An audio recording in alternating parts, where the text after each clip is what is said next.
Rais wa Jamhuri ya Rwanda Paul Kagame amezungumzia kwa mara ya kwanza uvumi ulioenea kuhusu madai ya kumwandaa mmoja wa watoto wake kurithi uongozi wa taifa hilo.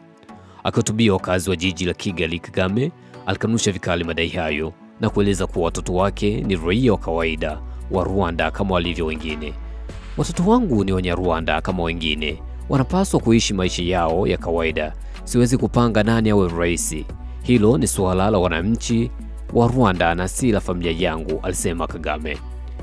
Akaongeza kwa kusisitiza kuwa hata binti yake anayehusishwa mara kwa mara na siasa hana dalili yoyote ya kutaka kuingia kwenye ulingo huo.